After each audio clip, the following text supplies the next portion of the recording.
If you're watching this right now, you're probably not a casual test taker here to just see how it goes. You're here because you want to break 175, and you know deep down that you have what it takes. But right now, maybe something's not clicking. You're studying hard, you're doing the work, but you're still stuck. That's because you're missing the system, the mental operating system that 175 plus scorers use. And today, I'm going to give you that system. This one's for you if you've been putting in the work, you've carved out the time, you've downloaded the schedules and watched the videos, but your score is still stuck. Some days it's a 164, other days it's a 167, then it drops down to 161 for no reason at all, and you spiral. You think to yourself, why am I still making dumb mistakes? How do I keep falling for trap answers I know I should be seeing through? And why does it feel like I get the LSAT in theory, but I still screw it up in practice? It's not just frustrating, it's exhausting, right? You tell yourself, I just need more practice. So you grind out another timed section, you review a few explanations, and you go again and again and again. But the improvement you're hoping for never comes. And that's where the real pain sets in. It's not that you're lazy, it's that you're doing everything you were told you should, but it's still not working. And if you're a high achiever, you're probably used to winning through effort. You study hard, you get good grades. You put in the reps, you win the game. You stay late, you get the promotion. So when you show up to the LSAT and effort doesn't work, it messes with who you are. You start questioning yourself thinking, am I not smart enough? Have I hit my ceiling? Do other people just have some logical brain that I don't? Nearly every student who eventually scores a 175 has been there. They've been through this process. And they're not talking about it on Reddit. They don't post about it in Discord, but I see it every week in coaching calls with my students. They'll say things like, I'm embarrassed to say I'm still scoring low after 4 months of studying, or I know I'm capable of more, but I can't figure out what I'm missing. Or they'll say things like, what if I'm just not built for this kind of test? These are all smart, capable, driven people, but the thing is, the LSAT doesn't care how hard you work. That's the game. And the worst part about being stuck in the 160s isn't the score itself, but it's what it costs you in your daily life. It steals your time, it drains your energy, and it makes you constantly question your decisions. You'll cancel plans because you feel guilty that you haven't done enough drilling. You'll wake up dreading your study block because you know you'll walk away at the end, and you can't even enjoy downtime because there's always a little voice whispering, you should be studying right now. And this constant anxiety compounds and compounds. The longer it goes on, the more you start slipping into LSAT survival mode. You're doing problem sets just to check off a box. You're watching videos, but you're feeling distracted, and you're avoiding those full practice tests you know you should be taking because you don't want to face the truth. You tell yourself you're still studying, but deep down, you know that you're just treading water. Now here's the thing no LSAT courses will tell you. There's a level where more studying actually makes you worse. Why? Because you're reinforcing bad habits, or you're solving questions with shallow logic. You're literally training your brain to fail faster, and you become more efficient at guessing and rushing and talking yourself into the wrong answers. This is how smart people dig themselves into a hole. They do everything right on paper, but the deeper they go, the more they reinforce patterns that cap their score. It's not a study problem, it's a systems problem, and it's a thinking problem. And solving it doesn't come from grinding harder. It comes from seeing the test through an entirely different lens. If you've watched or listened this far and you're nodding your head, good. That means you're self-aware enough to see the signs early. But awareness isn't enough. You've got to stop believing that another 10 hours of logical reasoning will magically unlock your reading comp. You've got to stop thinking that more practice is the answer to every problem. And you've got to stop assuming that because you're close, you're eventually going to break through. It doesn't work that way. It's like thinking that lifting heavier weights with bad form is suddenly going to fix your deadlift. You're just going to get injured. Now, most people stuck in the 160s are solving the wrong problem. They think it's an issue of the material or timing or burnout, but 90% of the time, it's a thinking issue. These students haven't built the mental operating system that top scorers use. They're trying to brute force a test that rewards clarity, not effort. And until they see that, they stay stuck no matter how hard they work. Now let's talk about what's possible when you break through. Because here's what I need you to hear. Getting a 175 and above is not about being a genius. It's about learning to think like the test makers. That's the shift. Most students think top scorers are wired differently.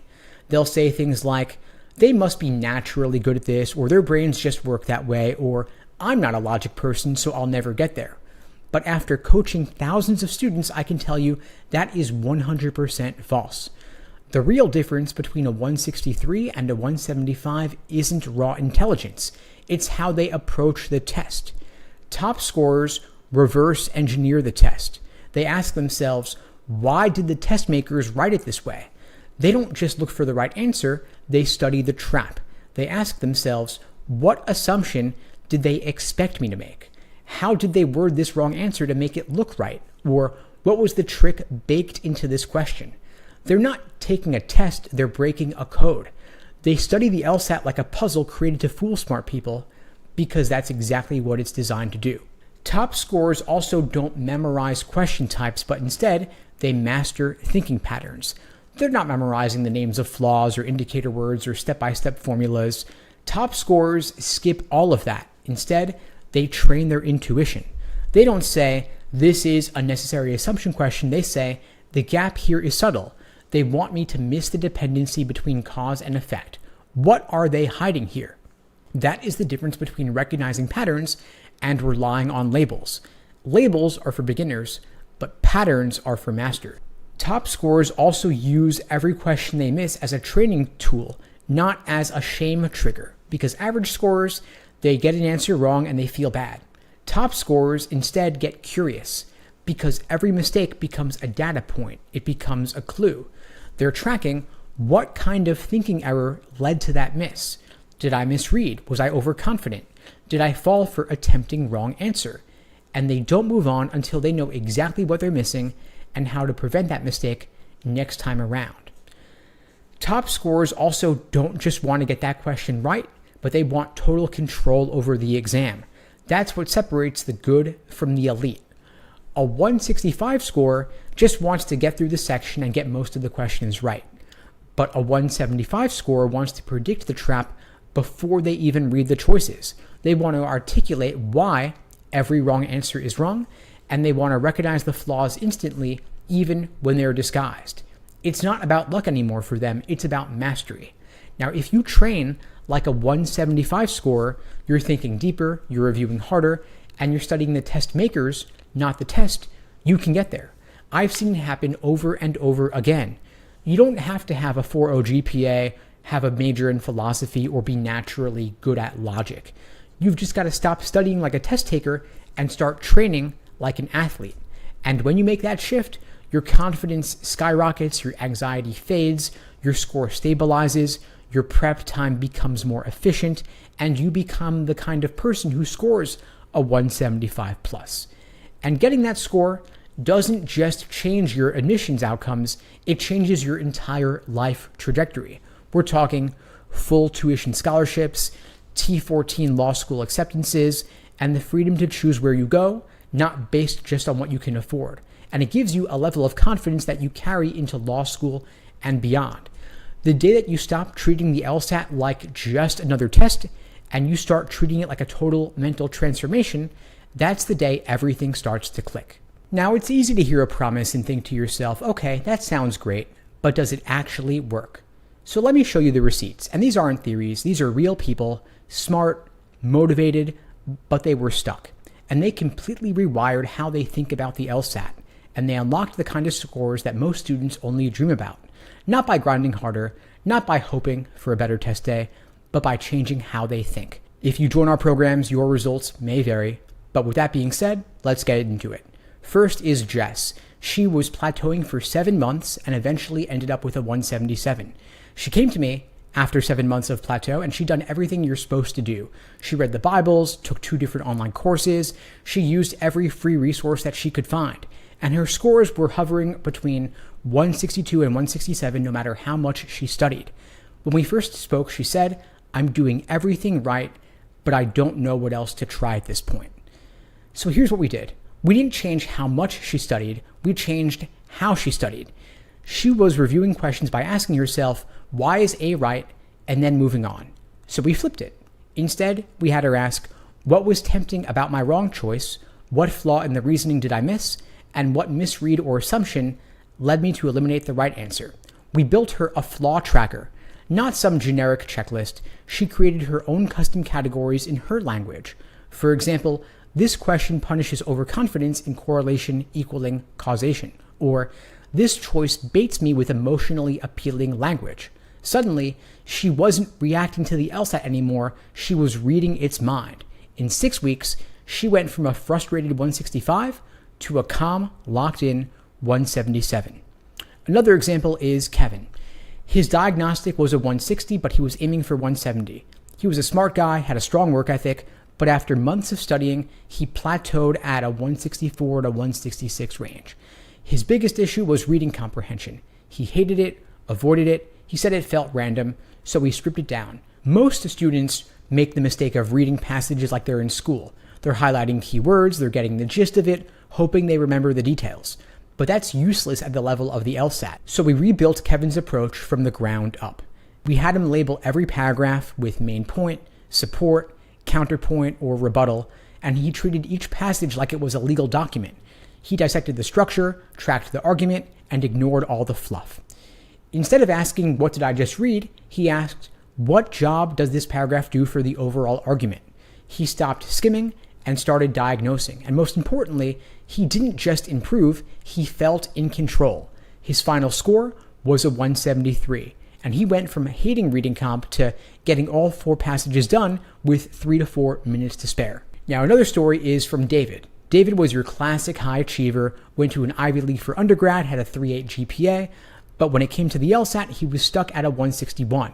He said, I feel like I'm not just cut out for this kind of logic. And that wasn't true. The problem was that he was treating every question like a special snowflake, starting from scratch every single time. So we gave David structure and built him a question type tracker. Every logical reasoning miss was logged. And he categorized his errors not just by type, but by trap pattern. For each miss, he wrote a short "what I learned" note, and we gave him flashcards not for content, but for intuition building. And his practice test scores started rising steadily. He stopped second-guessing himself, and he walked into test day calm. His final score was a 174, and he got into a T14 law school with a scholarship. Not because he worked harder, but because he learned how the test thinks. Now here's what all these students have in common, and again, disclaimer, your results may vary. These results are not typical. There are no guarantees. These students were not prodigies. They weren't born logical thinkers. They weren't cramming 8 hours a day.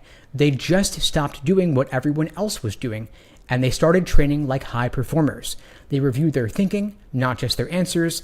They built custom systems that tracked error patterns. They learned to anticipate traps instead of falling for them, and they developed the identity of someone who earns a 175 plus. That's what proof looks like. It's not hype. It's not luck. These are deliberate systems to develop your pattern recognition skills combined with relentless follow-through. By now, you know what doesn't work. Random question sets, endless full-length practice tests with surface-level review, and hoping it just clicks if you keep grinding. What you need is a system, a repeatable system that builds mastery, not just familiarity. And this is the exact process I've used to help thousands of students, many of whom came in frustrated, overwhelmed, and stuck in the 150s or 160s, end up with scores in the high 170s. I call it the 175 plus discipline flywheel. There are 3 core components: deep review, pressure practice, and mindset journaling. Let's break down each one, starting with deep review. Most students just look at the answer key and move on, but that is a total waste of time. Instead, top scorers review one single missed question first by diagnosing the error. They'll ask themselves, why did I eliminate the right answer? Why was I attracted to the wrong one? And was this a logical error, a misread, or a time pressure decision? Secondly, they will identify the design of the trap. They'll ask themselves, did it exploit a common flaw, or did it use confusing phrasing or a tempting half-truth? You're not just reviewing what you did, you're studying the psychology of the test makers. Third, you tag and trap the pattern. You should be maintaining a living document, a spreadsheet, a Notion board, or a flaw journal where you track the date, the section, the question number, the flaw type, what you fell for, why it worked, and the fix going forward. If you don't do this, you're going to repeat the same mistakes again and again, especially when there's time pressure involved.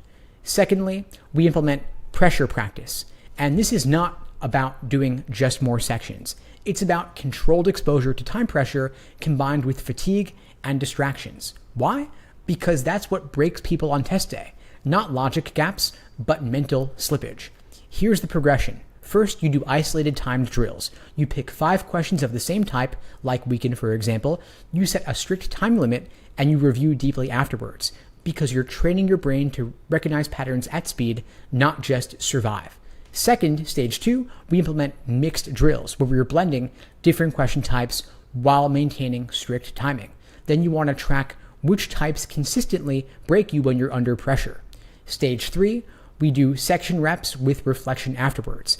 After each section, you're not just scoring your results. You're writing down what felt easy, what threw you off, and what will you do differently next time around. If you don't write it down, you're not going to remember it. You'll just keep guessing and hoping.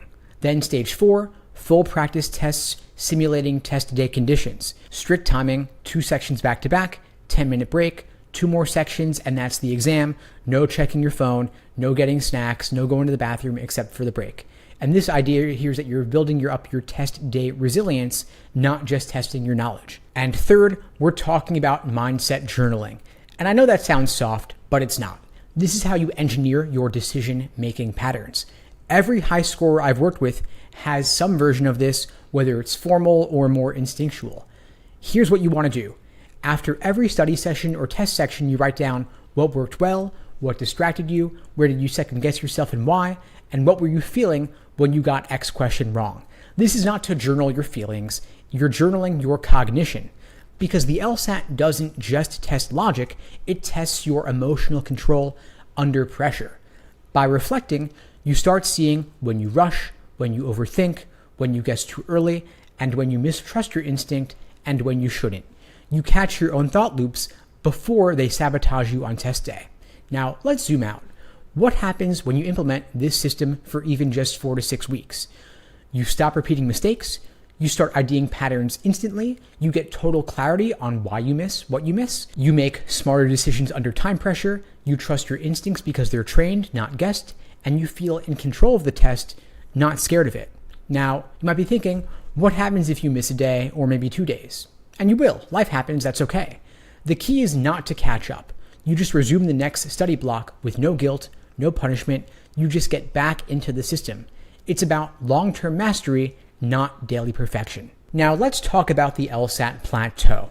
You know what I'm talking about. Your diagnostic was a 157, you studied, took a few practice tests, climbed to 163, 165, then flatline.